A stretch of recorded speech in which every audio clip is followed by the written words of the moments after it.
السلام عليكم ورحمة الله وبركاته. الحمد لله وكفى وسلام على عباده الذين اصطفى. أما بعد، فقد قال الله تعالى في القرآن الكريم: أعوذ بالله من الشيطان الرجيم. بسم الله الرحمن الرحيم. وأذن في الناس بالحج يأتوك رجالا وعلى كل ضامر يأتين من كل فج عميق. وعن عمر بن الخطاب رضي الله تعالى عنه قال رسول الله صلى الله عليه وسلم: إنما الأعمال بالنيات وإنما لامرئ ما نوى. فمن كانت هجرته إلى دنيا يصيبها أو إلى امرأة ينكحها فهجرته إلى ما هاجر إليه، أو كما قال عليه الصلاة والسلام. وقال الله تعالى في شان حبيبه: إن الله وملائكته يصلون على النبي يا أيها الذين آمنوا صلوا عليه وسلموا تسليما. اللهم صل على محمد وعلى آل محمد كما صليت على إبراهيم وعلى آل إبراهيم إنك حميد مجيد. اللهم بارك على محمد وعلى آل محمد كما باركت على إبراهيم وعلى آل إبراهيم إنك حميد مجيد। আলহামদুলিল্লাহ, শুরুতেই সেই মহান আল্লাহ তাআলার কৃতজ্ঞতা জ্ঞাপন করছি, শুকরিয়া প্রকাশ করছি যে মহান আল্লাহ তাআলা আমাদেরকে সপ্তাহের শ্রেষ্ঠতম দিনে পৃথিবীর মধ্যে সর্বশ্রেষ্ঠ স্থান মসজিদে এসে আল্লাহ তাআলার ইবাদতে আমাদের সকলকে লিপ্ত থাকার তৌফিক দিয়েছেন। এই জন্য আমরা মহান আল্লাহ তাআলার কৃতজ্ঞতা জ্ঞাপন করি আলহামদুলিল্লাহ।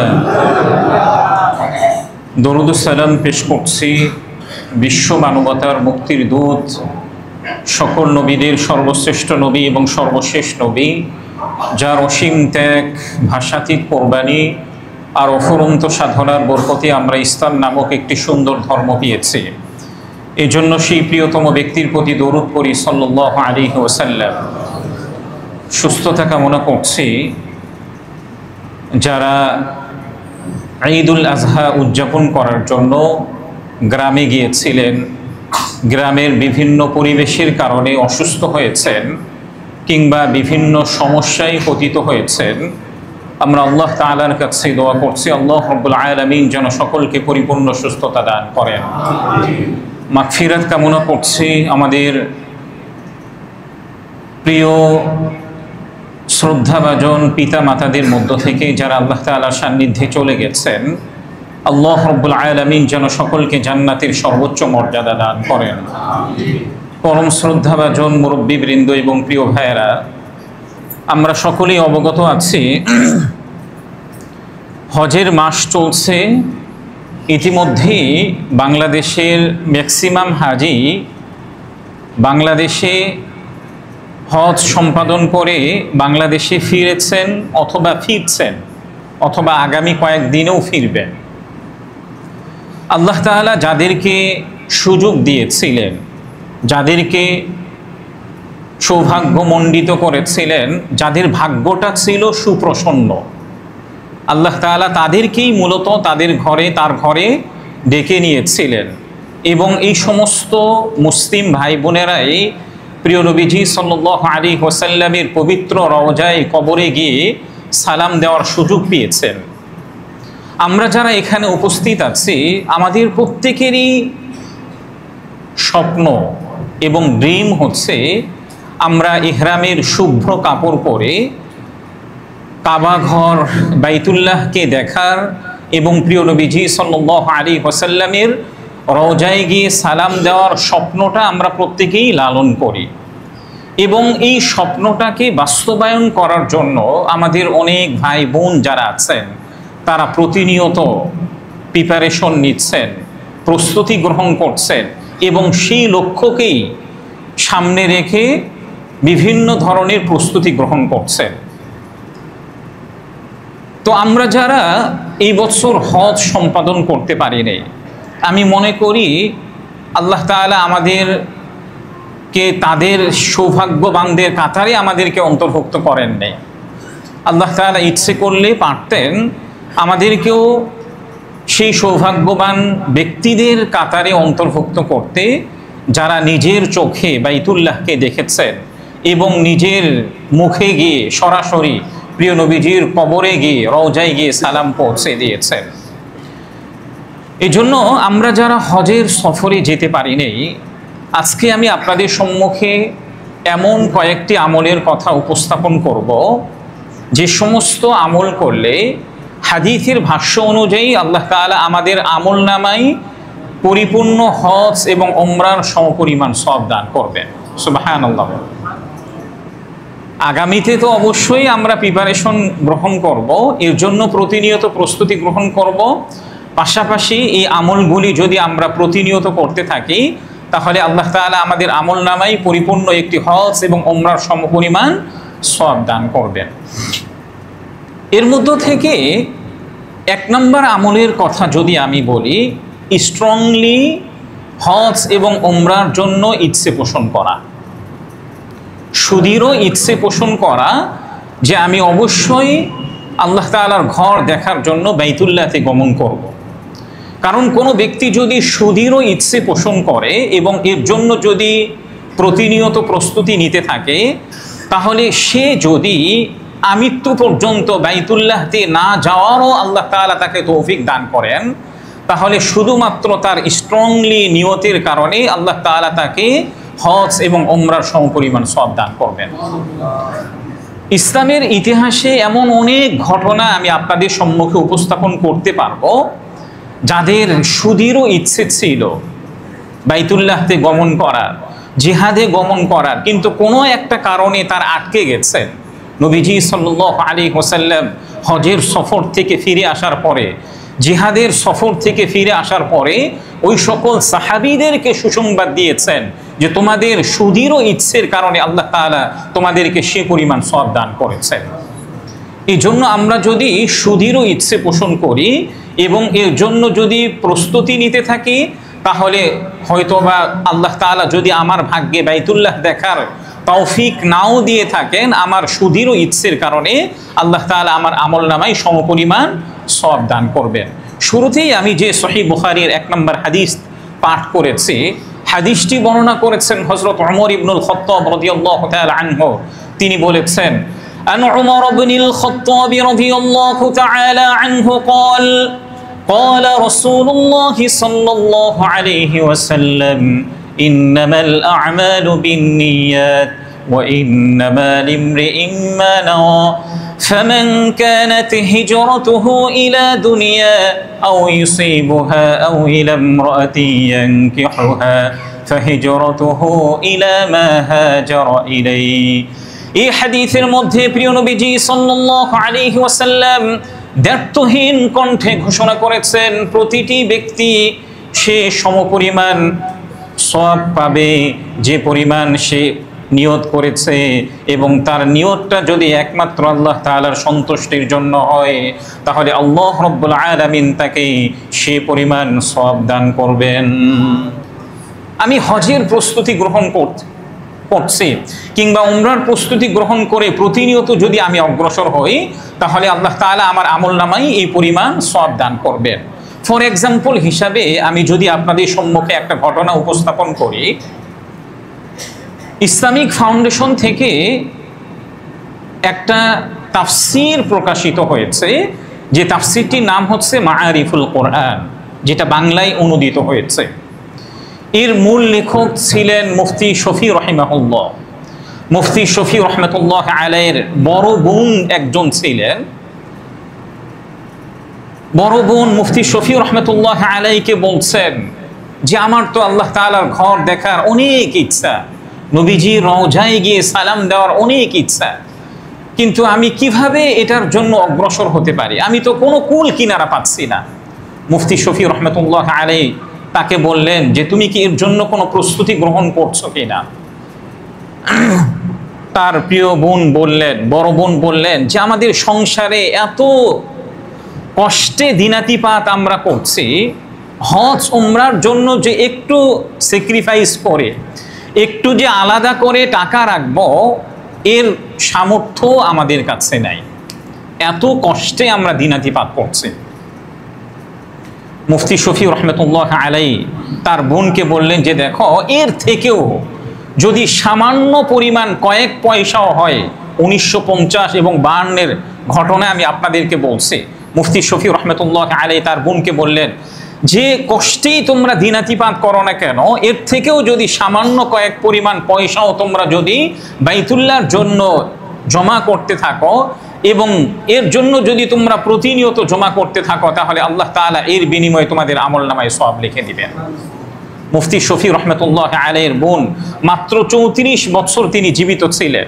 এই 34 বছরে তিনি তার ভাইয়ের নির্দেশনা অনুযায়ী তিনি পয়সা জমা করতে করতে তার আমৃত্যু পর্যন্ত মাত্র তিনি 65 টাকা জমা করতে পেরেছিলেন। কত টাকা জমা করেছিলেন? 65 টাকা জমা করেছিলেন। কিন্তু মৃত্যু পর্যন্ত সংসারে কষ্টে দিনাতিপাত করার কারণে, একেবারে অসহায় অবস্থায় দিনাতিপাত করার কারণে তিনি আমৃত্যু পর্যন্ত তার বাইতুল্লাহ দেখার সুযোগ তার হয়ে ওঠে নাই। যখন মৃত্যুবরণ করলেন, মুফতি শফি রহমতুল্লাহ আলাইহি দেখলেন যে তার একটা বাক্সের মধ্যে মাত্র 65 টাকা জমা হয়েছে। এই টাকা দিয়েই তিনি পরবর্তীতে তার বোনের বদলি হজ আদায় করেছিলেন।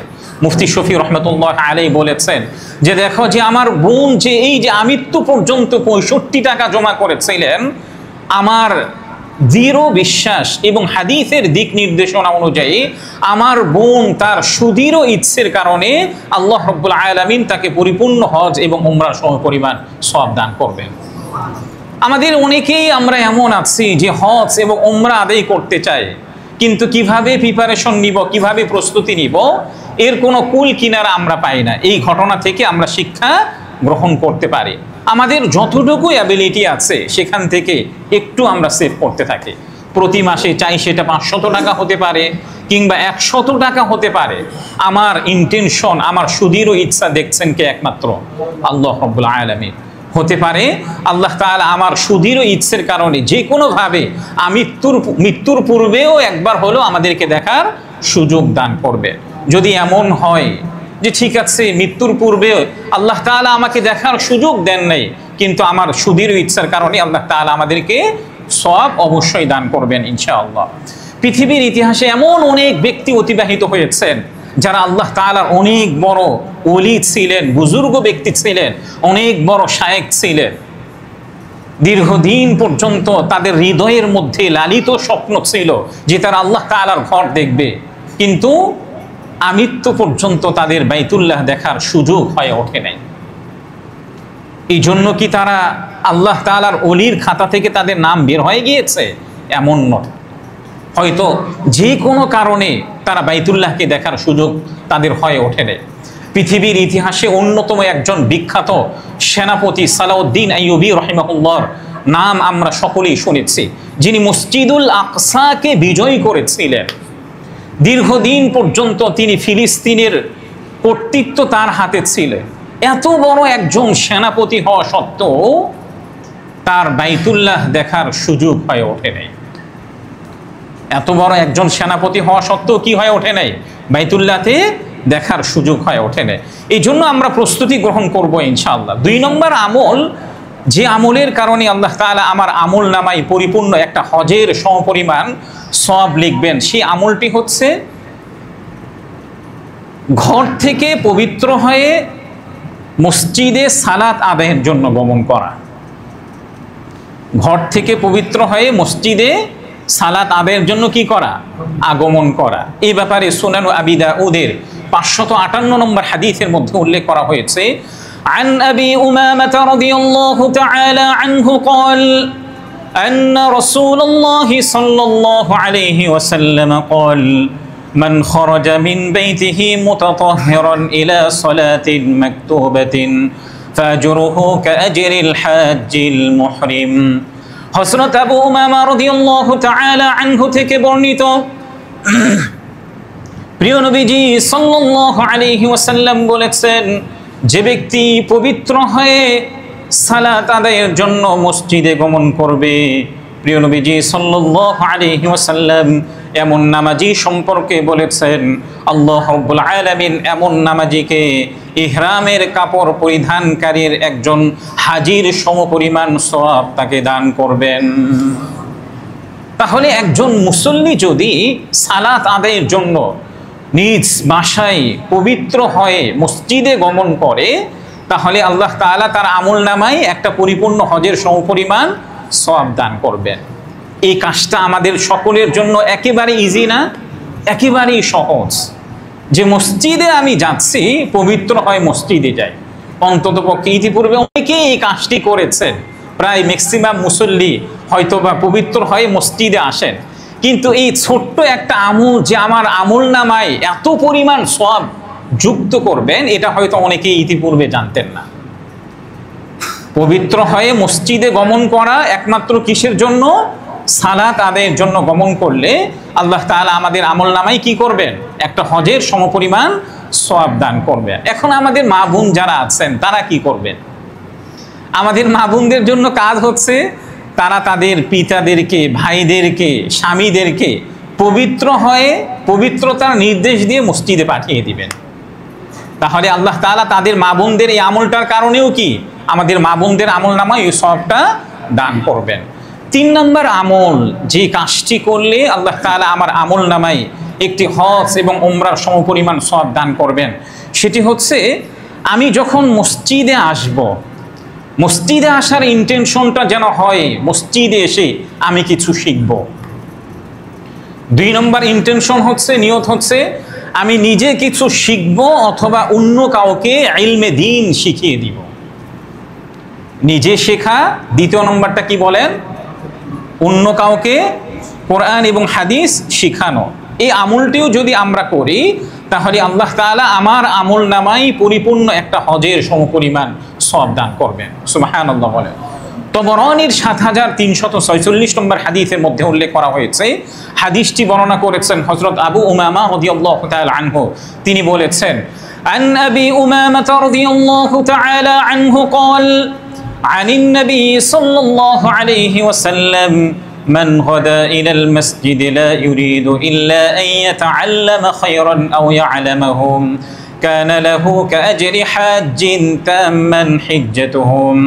হযরত আবু উমামা রাদিয়াল্লাহু তাআলা আনহু থেকে বর্ণিত, প্রিয় নবীজি সাল্লাল্লাহু আলাইহি ওয়াসাল্লাম বলেছেন, কোন ব্যক্তি যদি শুধুমাত্র ইলমে দ্বীন শিখার জন্য, কোরআন এবং হাদিস শিখার জন্য মসজিদে গমন করে অথবা কোরআন এবং হাদিস শিখানোর জন্য মসজিদে গমন করে, তাহলে প্রিয় নবীজি সাল্লাল্লাহু আলাইহি ওয়াসাল্লাম বলেছেন, আল্লাহ রাব্বুল আলামিন এমন ব্যক্তির আমলনামায় একটি হজ সমপরিমাণ সওয়াব লিখে দিবেন।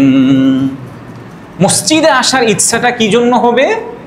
মসজিদে এসে আমি কোনো কিছু শিখতে পারবো, কোরআন থেকে হোক, হাদিস থেকে হোক, ফিকহ থেকে হোক, অথবা তাফসীর থেকে হোক, অথবা আমার নিজের জীবনটাকে পুরোপুরি কোরআন এবং সুন্নাহ অনুযায়ী পরিচালনা করার জন্য মাসআলা মাসাইল হোক, এই উদ্দেশ্যে নিয়ে যদি আমি মসজিদে আসি, তাহলে আল্লাহ তাআলা আমার আমলনামায় একটা হজের সমপরিমাণ সওয়াব দান করবে। 1 নাম্বার। 2 নম্বর হচ্ছে যে ঠিক আছে, আমি মসজিদে যাচ্ছি, আমার মুসল্লি যারা আছে, আমার ভাইয়েরা যারা আছেন, আমার পাশে যিনি আছেন, তাদেরকে আমি কোরআন এবং সুন্নাহের কোনো কিছু শেখাবো। আমরা মসজিদে কেন আসি? জুমাতে আসি, আমাদের খতিব সাহেব কোরআন এবং হাদিস থেকে কিছু আলোচনা আমাদেরকে তিনি শোনাবেন। এটা যদি আপনার উদ্দেশ্য থাকে, তাহলে আল্লাহ তাআলা আমাদের আমলনামায়ও একটা হজের সমপরিমাণ সওয়াব দান করবেন। সুবহানাল্লাহ। অথবা তাফসীর শোনার জন্য যদি আসেন, অথবা কোরআন বিশুদ্ধ করার জন্য যদি আসেন, তাহলে আল্লাহ তাআলা আমাদের আমলনামায় একটা হজের সমপরিমাণ সওয়াব দান করবেন। 4 নম্বর আমল হচ্ছে ইশরাকের নামাজ আদায় করা। আবার ইশরাকের নামাজটাও আদায় কিভাবে করবেন, এটাও হাদিসের মধ্যে উল্লেখ করা হয়েছে। সুনানুত তিরমিজির 586 নম্বর হাদিসের মধ্যে উল্লেখ করা হয়েছে। হাদিসটি বর্ণনা করেছেন হযরত আনাস ইবনে মালিক রাদিয়াল্লাহু তাআলা আনহু। তিনি বলেন, আন আনাস ইবনে মালিক রাদিয়াল্লাহু তাআলা আনহু قال رسول الله صلى الله عليه وسلم من صلى الغداة في جماعة ثم قعد يذكر الله حتى تطلع الشمس ثم صلى ركعتين كانت له كأجر حجة وعمرة قال رسول الله صلى الله عليه وسلم تامة تامة تامة।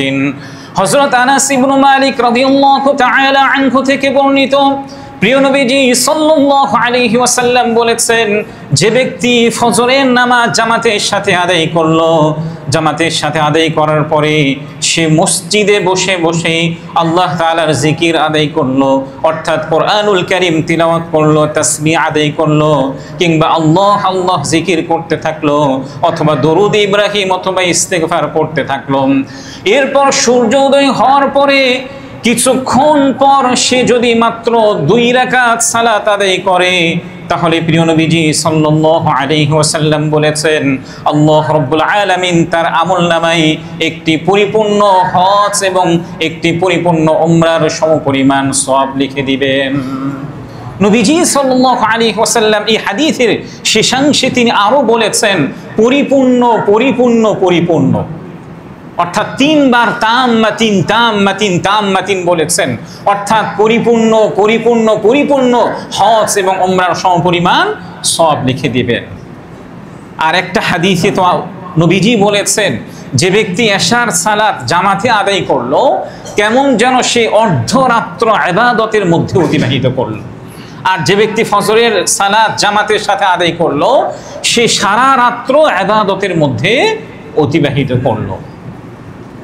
আমরা যারা মসজিদে ফজরের সালাত আদায় করি, একটু সময় যদি আমরা মসজিদের মধ্যে আল্লাহ তাআলা জিকির আদায় করি, কোরআনুল কারীম তিলাওয়াত করি, তাসবিহ আদায় করি, কিংবা ইস্তিগফার হোক, দরুদ ইব্রাহিম হোক, কিংবা আরো অন্যান্য যে দরুদগুলি আছে, এগুলি যদি আমরা পড়ি, সূর্য উদয় হয়েছে 12 থেকে 15 মিনিট পরে আমরা মাত্র যদি কয় রাকাত সালাত আদায় করি, সবাই বলেন মাত্র কয় রাকাত? 2 রাকাত সালাত আদায় করেন, তাহলে আল্লাহ তাআলা আমাদের আমলনামায় কি পরিমাণ সওয়াব দান করবেন? সবাই বলেন কি পরিমাণ সওয়াব দান করবেন? একটা হজ এবং উমরার সমপরিমাণ সওয়াব দান করবেন। 5 নম্বর আমল হচ্ছে, যে আমলটি করলে আল্লাহ তাআলা আমাদেরকে একটা পরিপূর্ণ হজের সমপরিমাণ সওয়াব লিখে দিবেন, সেই আমলটি হচ্ছে রমাদান মাসে উমরা আদায় করা। রমাদান মাসে কি আদায় করা? উমরা আদায় করা। সহিহ বুখারীর 1782 নম্বর হাদিসের মধ্যে উল্লেখ করা হয়েছে, হযরত আব্দুল্লাহ ইবনে আব্বাস রাদিয়াল্লাহু তাআলা আনহুম থেকে বর্ণিত, প্রিয় নবীজি সাল্লাল্লাহু আলাইহি ওয়াসাল্লাম বলেছেন, উমরাতুন ফি রমাদান তা'দিলু হিজ্জাতান। যে ব্যক্তি রমাদান মাসে একটা উমরা আদায় করলো, আল্লাহ তাআলা তাকে, অথবা নবীজি বলেছেন সে পরিপূর্ণ একটা হজ আদায় করলো। নবীজি আরেকটা অংশের মধ্যে বলেছেন, রমাদান মাসে উমরা আদায় করলে কেমন যেন সে আমার সাথে হজ আদায় করলো। রমাদান মাসে উমরা আদায় করলে কার সাথে হজ আদায় করার সমপরিমাণ সওয়াব? নবীজি সাল্লাল্লাহু আলাইহি ওয়াসাল্লামের সাথে হজ আদায় করার সমপরিমাণ সওয়াব। এই জন্য যাদের অ্যাবিলিটি আছে অন্য সময় আপনারা উমরা আদায় করেন, অবশ্যই রমাদান মাসেও উমরা আদায় করার চেষ্টা করবেন ইনশাআল্লাহ। 6 নম্বর আমল হচ্ছে চাশতের নামাজ আদায় করা। 6 নম্বর আমল কি বলেন? চাশতের নামাজ আদায় করা। এই হাদিসটি সুনান আবি দাউদের 558 নম্বরের মধ্যে উল্লেখ করা হয়েছে। প্রিয় নবীজি সাল্লাল্লাহু আলাইহি ওয়াসাল্লাম বলেছেন, ওমান খরাজা ইলা তাসবিহিদ দুহা লা ইউসবিহুহু ইল্লা ইয়াহু ফাআজরুহু কাআজরিল মুতামির। যে ব্যক্তি চাশতের নামাজ আদায় করার জন্য মসজিদে গমন করে, যে ব্যক্তি চাশতের নামাজ আদায় করার জন্য কোথায় গমন করে? মসজিদে গমন করে, তাহলে প্রিয় নবীজি সাল্লাল্লাহু আলাইহি ওয়াসাল্লাম বলেছেন আল্লাহ তাআলা তাকে পরিপূর্ণ একটা উমরার সমপরিমাণ সওয়াব লিখে দিবেন। পরিপূর্ণ একটা উমরার সমপরিমাণ সওয়াব লিখে দিবেন। চাশতের নামাজটা শুরু হয় কয়টা থেকে বলতে পারবেন? চাশতের নামাজটা শুরু হয় কয়টা থেকে? 8:30 থেকে। কয়টা থেকে? 8:30 থেকে চাশতের নামাজ শুরু হয়। এটা আপনি 11:30 পর্যন্ত পড়তে পারবেন ইনশাআল্লাহ। 8:30 থেকে 11:30 কিংবা এর আগ পিছ হবে এক এক সময়। এটা হচ্ছে সূর্যোদয়ের সাথে সম্পৃক্ত, কিংবা সূর্য মধ্যাহ্ন সময় কোন সময় থাকে এর সাথে সম্পৃক্ত। এটা 6 নম্বর আমল। 7 নম্বর আমল হচ্ছে একেবারে, এই কাজটাও একেবারেই সহজ একটি কাজ।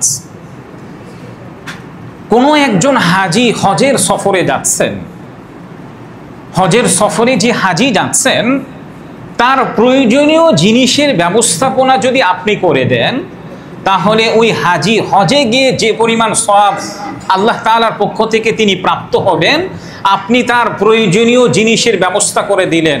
এই প্রয়োজনীয় জিনিসের ব্যবস্থা করার কারণে আল্লাহ তাআলা আপনার আমল নামায়ও সেই পরিমাণ সওয়াব দান করবেন। এই হাদিসের কয়েকটি ব্যাখ্যা আছে। 1 নম্বর ব্যাখ্যা হচ্ছে যে একজন ব্যক্তিকে পরিপূর্ণ হজের অর্থায়ন আপনি নিজের পক্ষ থেকে করলেন। মুহাদ্দিসিনে কেরামগণ এটা বলেছেন, আপনি কয়েকবার 2-3 বার হজ এবং উমরা আদায় করতে গিয়েছেন, আল্লাহ তাআলার ঘর আপনি 2-3 বার দেখেছেন, এর পরবর্তীতে আপনি যদি আরেকজনকে হজের ব্যবস্থা করেন, উমরার ব্যবস্থাপনা করেন, তাহলে আপনি নিজে গিয়ে যেই পরিমাণ সওয়াব আল্লাহ তাআলার পক্ষ থেকে প্রাপ্ত হতেন, আপনি নিজে না গিয়ে আরেকজনের হজের ব্যবস্থাপনা করলেন, আরেকজনের উমরার ব্যবস্থাপনা করলেন, এর থেকেও ডাবল সওয়াব আল্লাহ তাআলা আপনার আমলনামায় দিবেন। আপনি কয়েকবার হজ উমরা আদায় করেছেন, এখন আপনি নিজে না গিয়ে আরেকজনের ব্যবস্থাপনা করে দেন, তাহলে নিজে গিয়ে যতটুকু পরিমাণ সওয়াব প্রাপ্ত হতেন, অন্যের ব্যবস্থাপনার কারণে এর চেয়েও কি আল্লাহ তাআলা আপনাকে বেশি পরিমাণ সওয়াব দান করবেন। 1 নম্বর ব্যাখ্যা। 2 নম্বর ব্যাখ্যা হচ্ছে আপনার আত্মীয়দের মধ্য থেকে যারা হজ উমরা আদায় করেননি, তাদের অ্যাবিলিটি ছিল, মারা গেছেন, কিংবা অ্যাবিলিটি ছিল না, ইতিমধ্যেই তারা পরপারে পাড়ি জমিয়েছেন, কিংবা বার্ধক্যে উপনীত হওয়ার কারণে বৃদ্ধা, এটা আপনার মা হতে পারে, বাবা হতে পারে, তারা হজ আদায় করতে পারেন না, উমরা আদায় করতে পারেন না, কিংবা উমরা আদায় করেছেন, হজ আদায় করেছেন, তাদের পক্ষ থেকে বদলি হজ এবং উমরার ব্যবস্থাপনা করা, এই কাজটিও যদি করেন, তাহলে আল্লাহ তাআলা আপনার আমলনামায় সওয়াব লিখে দিবেন, যে পরিমাণ সওয়াব একজন ব্যক্তি পরিপূর্ণ হজ এবং উমরা আদায় করলে পান। 3 নম্বর ব্যাখ্যা হচ্ছে আপনার কোনো অ্যাবিলিটি নাই,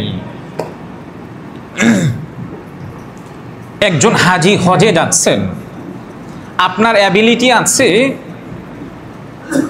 আপনি তাকে 1000 টাকা তার হাতে উঠিয়ে দেন, অথবা সে যে ইহরামের কাপড়টা ক্রয় করবে সে তো কিনতই, আপনি নিজের পক্ষ থেকে তাকে কিনার ব্যবস্থাপনা করে দেন, অথবা আপনি তাকে 1000 টাকা দিয়ে বললেন, 500 টাকা দিয়ে বললেন যে ভাই এই টাকাটা আপনি বাইতুল্লাহতে গিয়ে অথবা মদিনাতে গিয়ে এই টাকাটা খরচ করবেন। ওলামায়ে কেরামগণ বলেছেন এতটুকু আপনার অ্যাবিলিটি আছে, সামর্থ্য আছে, এই কাজটাও যদি করেন তাহলে আল্লাহ তাআলাও আপনার আমলনামায় হজ এবং উমরার সমপরিমাণ সওয়াব দান করবেন।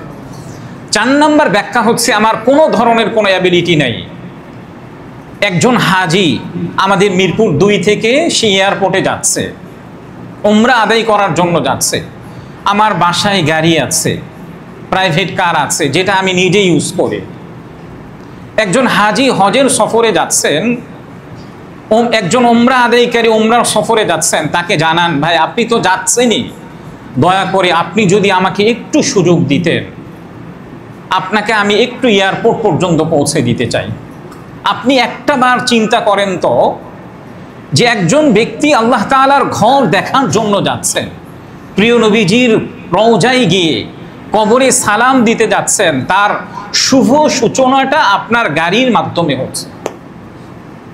শুভ সূচনাটা কার মাধ্যমে হচ্ছে? আপনার গাড়ির মাধ্যমে হচ্ছে। অথবা আপনার নিজের গাড়ি নাই, এয়ারপোর্ট পর্যন্ত একজন হাজি যে গাড়িতে যাবে তার ভাড়াটা আপনি দিয়ে দিলেন। ওলামাই কেরামগণ বলেছেন, এতটুকু আপনি করেছেন, এর বিনিময়ে আল্লাহ তাআলা আপনার আমল নামায় সওয়াব লিখে দিবেন। আমাদের মাথায় এই বিষয়গুলি আসেই না, যে একজন হাজির কিংবা একজন উমরা আদায়কারীর কিভাবে আমি তার খেদমত করব, কিভাবে আমি তার সেবা করব। এই জন্য এই বিষয়গুলো যদি আমাদের মাথায় থাকে, তাহলে তাদের সেবা করাটা কি হবে? আমাদের জন্য সহজ হবে। 8 নম্বর আমল হচ্ছে মা বাবার খেদমত করা। 8 নম্বর আমল কি বলেন? মা বাবার খেদমত করা। মুসনাদু আহমদের 19,600 নম্বর হাদিসের মধ্যে উল্লেখ করা হয়েছে। এই হাদিসটা আমাদের সকলেরই শোনা দরকার, চাই সন্তান হোক, চাই সে বাবা হোক না কেন, আমাদের সকলেরই এই হাদিসটা আমাদের প্রতিনিয়ত শোনা দরকার এবং এই হাদিসের উপরে আমল করা দরকার। হাদিসটি বর্ণনা করেছেন হযরত আবু মুসা রাদিয়াল্লাহু তাআলা আনহু। তিনি বলেছেন, عن أبي موسى رضي الله تعالى عنه قال جاء رجل إلى النبي صلى الله عليه وسلم فقال يا رسول الله إني أحب الجهاد في سبيل الله ولا أقدر عليه قال رسول الله صلى الله عليه وسلم هل بقي من والديك أحد قال أمي قال فأبررهم فإذا فعلت ذلك فأنت حاج ومعتمر ومجاهد হযরত আবু মুসা রাদিয়াল্লাহু তাআলা আনহু থেকে বর্ণিত একজন সাহাবী প্রিয় নবীজি সাল্লাল্লাহু আলাইহি ওয়াসাল্লামের কাছে এসে জিজ্ঞাসা করলেন, ইয়া রাসূলুল্লাহ, ইয়া হাবিবাল্লাহ, আমি আল্লাহ তাআলার রাস্তায় জিহাদ করতে চাই, আল্লাহ তাআলার রাস্তায় আমি যুদ্ধ করতে চাই, কিন্তু এই জিহাদ করার কোনো সামর্থ্য আমার কাছে নেই, আমার কাছে কোনো অর্থ সম্পদ নাই, আমার কাছে কোনো তরবারি নাই, অস্ত্র নাই, শস্ত্র নাই, কোনো কিছুই নাই। এমত অবস্থায় আমি কি করতে পারি? তখন প্রিয় নবীজি সাল্লাল্লাহু আলাইহি ওয়াসাল্লাম ওই সাহাবীকে বললেন, হে আমার সাহাবী, তোমার ঘরে কোনো পিতামাতা জীবিত আছে কিনা? তখন ওই সাহাবী প্রিয় নবীজি সাল্লাল্লাহু আলাইহি ওয়াসাল্লামকে বললেন, ইয়া রাসূলুল্লাহ, ইয়া হাবিবাল্লাহ, আমার বাবা জীবিত নাই, আমার মা জীবিত আছে, এটাই আমার মা জীবিত আছে। তখন প্রিয় নবীজি সাল্লাল্লাহু আলাইহি ওয়াসাল্লাম তাকে বললেন, তুমি তোমার মার সেবা করো এবং মার সেবা করে তুমি তোমার মাকে তুমি সব সময় সন্তুষ্ট রাখার চেষ্টা করো। এই কাজটি যদি তুমি করতে পারো, তাহলে আল্লাহ রাব্বুল আলামিন তোমাকে একটা হজের সমপরিমাণ সওয়াব, একটা উমরার সমপরিমাণ সওয়াব এবং যে জিহাদে যায় তার সমপরিমাণ সওয়াব আল্লাহ তাআলা তোমার আমলনামায় দিয়ে দিবেন।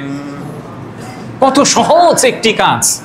একজন সাহাবী নবীজির কাছে এসে বললেন, ইয়া রাসূলুল্লাহ, আমি জিহাদ করতে যাই কিন্তু কোনো ধরনের কোনো সামর্থ্য আমার কাছে নেই, এমত অবস্থায় আমার করণীয়টা কি? প্রিয় নবীজি তাকে বললেন, তোমার ঘরে পিতামাতা জীবিত আছে কিনা? সাহাবী বললেন, ইয়া রাসূলুল্লাহ, আমার মা জীবিত আছে। নবীজি তাকে বললেন, তুমি তোমার মার সেবা করতে থাকো এবং সেবা করে তুমি তাকে সন্তুষ্ট করো। এই কাজটা কি খুব কঠিন? কথা বলেন, এই কাজটা কি খুব কঠিন? ভাই, আমরা যারা এখানে আছি, আপনি চিন্তা করেন, আমি যে পজিশনে আছি, যে অবস্থায় আমি আছি, আমার মা বাবা আমার সেই ছোট্টবেলায় আমার জন্য তারা কত কিছুই না করেছেন।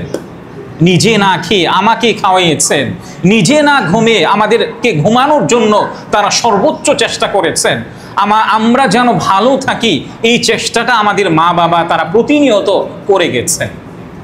এখন আমি যৌবনে পদার্পণ করেছি কিংবা ভালো একটা পজিশনে পৌঁছে গিয়েছি, একটা জায়গায় আমি উন্নীত হয়েছি, এমতো অবস্থায় আমি যদি আমার মা বাবাকে ভুলে যাই, তাহলে পৃথিবীতে এর চেয়ে দুর্ভাগ্যের বিষয় আর কোনো কিছু হতে পারে না।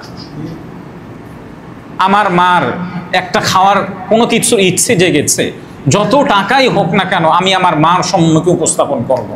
আমার বাবা মার যে কোনো জায়গায় যাওয়ার ইচ্ছে হয়েছে, এমন না যে বাবা তুমি এখানে গিয়ে কি করবে, এটা তো যুবক যারা আছে তারা যায়। মা বাবার একটা ইচ্ছে হয়েছে, আপনার যতই সম্পদ খরচ হোক না কেন আপনি তাকে সেখানে নিয়ে যাওয়ার ব্যবস্থাপনা করেন। হাদিসের মধ্যে উল্লেখ করা হয়েছে সর্বোত্তম সদকা হচ্ছে নিজের পরিবারের জন্য খরচ করা। আমরা মসজিদ মাদ্রাসায় দান করি, কিন্তু মা বাবার জন্য যে একটু অর্থ খরচ করতে হয় এটা আমরা পারি না। আমরা অনেকেই এমন আছি অফিস থেকে বাসায় গিয়ে মা বাবাকে রাগ দেখানোর চেষ্টা করি। প্রিয় ভাই, আরেকটা হাদিসের মধ্যে উল্লেখ করা হয়েছে, নবীজি সাল্লাল্লাহু আলাইহি ওয়াসাল্লাম বলেছেন, কোনো ব্যক্তি যদি চায় যে তার ধন সম্পদ প্রতিনিয়ত বৃদ্ধি করা হোক, সে অনেক বড় ধনী হোক, সে অনেক বড় শিল্পপতি হোক, কোটিপতি হোক, সে যেন তার মা বাবার সেবা করে। সে যেন তার কি করে? মা বাবার সেবা করে। প্রিয় নবীজির কথা মিথ্যা হতে পারে? কথা বলেন, প্রিয় নবীজির কথা মিথ্যা হতে পারে? এই জন্য আমরা যারা সন্তানরা আছি, আমাদের মা বাবা বার্ধক্যে উপনীত হয়েছে কিংবা বার্ধক্যে উপনীত হয় নাই, কোনো কারণেই, চাই সেটা কথাই হোক না কেন, আমার আচার আচরণে হোক না কেন, আমার মা বাবা যেন কখনোই আমার থেকে কষ্ট না পায়। কোরআনের ভাষ্য অনুযায়ী এটাও যেন আমার কথার দ্বারা যেন সে আমার মা বাবা উফ শব্দটিও না বলে। এই কাজটা আমরা সবাই করতে পারবো না ইনশাআল্লাহ। আল্লাহ তাআলা আমাদের সবাইকে তৌফিক দান করেন। দেখেন, হজ উমরার জন্য আল্লাহ তাআলা কাকে কোন সময় কবুল করবেন এটা আমরা কেউই বলতে পারি না। মসজিদে কুবার একজন ইমাম শাইখ সালেহ আল গুমাইসি একটা তিনি ঘটনা বর্ণনা করেছেন। মিশরের একজন ড্রাইভার, মাত্র একজন ড্রাইভার, তিনি 32 বার হজ সম্পাদন করেছেন। সুবহানাল্লাহ বলবেন না? ঘটনা বর্ণনা করেছেন কে? মসজিদে কুবার ইমাম শাইখ সালেহ আল গুমাইসি। তিনি বলেন যে মিশরের একজন ড্রাইভার, তিনি গাড়ি চালাচ্ছেন, ট্যাক্সি চালাচ্ছেন, পিছনে একজন বৃদ্ধ বসেছেন, সামনে একজন নবদম্পতি বসেছেন। বৃদ্ধ মনে করছেন যে আমি যদি পিছনে থাকি, অনেক দূর দূরান্তের সফর, তাহলে পিছনে আমার একটু কষ্ট পাওয়াটা স্বাভাবিক। সামনে যারা নবদম্পতি ছিলেন তাদেরকে বললেন, তোমরা যদি একটু পিছনে আসো তাহলে আমার জন্য এত দূর রাস্তাটা চলাটা সহজ হয়। বারবার বুঝাতে লাগলেন, কিন্তু নবদম্পতি তারা বুঝতে চাচ্ছেন না। একটা পর্যায়ে ওই ড্রাইভারও বারবার তাদেরকে বারবার বুঝাচ্ছেন। একটা পর্যায়ে ওই নবদম্পতি তারা পিছনে গিয়ে ওই বৃদ্ধকে সামনে দিলেন। সামনে আসার পরে ওই বৃদ্ধ একটু শান্তিতে বসলেন। শান্তিতে বসার পরে তিনি যে একটু স্বস্তি অনুভব করেছেন, স্বাভাবিকভাবে সামনে বসলে একটু স্বস্তি অনুভব করা যায়, দীর্ঘ পথটা চলতে একটু আরামদায়ক হয়। ওই বৃদ্ধ সফর শেষে ওই ড্রাইভারকে বললেন, আল্লাহ তাআলা যেন তোমাকে বারবার হজের সফরে নিয়ে যান। এই এক দোয়া ওই ড্রাইভার বলছেন, আল্লাহ তাআলা এই পর্যন্ত আমাকে 32 বার হজের তৌফিক দিয়েছেন। এই জন্য কোথায় কোন সময় কার দোয়া আমার কাজে লেগে যায় এটা আমরা কেউই বলতে পারি না। আরেকটা ঘটনা যদি আমি আপনাদেরকে অনুপ্রেরণার জন্য বলি, আল্লাহ তাআলা যদি আমাকে হজের সফরে নিয়ে যান, কেউই বাধা দিতে পারবে? কেউ আটকাতে পারবে? এই বছরের ঘটনা আপনারা হয়তো সবাই ইতিমধ্যে জেনেছেন, মসজিদে হারামের যে নিজস্ব ফেসবুক পেজ আছে, তাদের নিজস্ব ইউটিউব চ্যানেল আছে, এই চ্যানেলের মধ্যে তারা উল্লেখ করেছেন লিবিয়ার একজন যুবক, তার নাম আমির। তিনি মিশর হয়ে সৌদিতে গমন করবেন। লিবিয়াতে বিমানবন্দরে গিয়েছেন, বিমানবন্দরের বিভিন্ন কাজগুলি সম্পাদন করতে গিয়ে ইতিমধ্যে বিমানের যে গেটটা আছে এই গেটটা লক করে দেওয়া হয়েছে।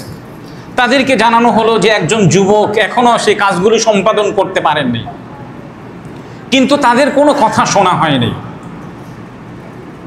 এইদিকে বিমানবন্দরে এয়ারপোর্টে যে সকল কর্মীরা আছে ওই যুবককে তারা সান্ত্বনা দিচ্ছিলেন যে হয়তো বা আল্লাহ তাআলা তোমার ভাগ্যে এই বছর হজের সুযোগ দেননি।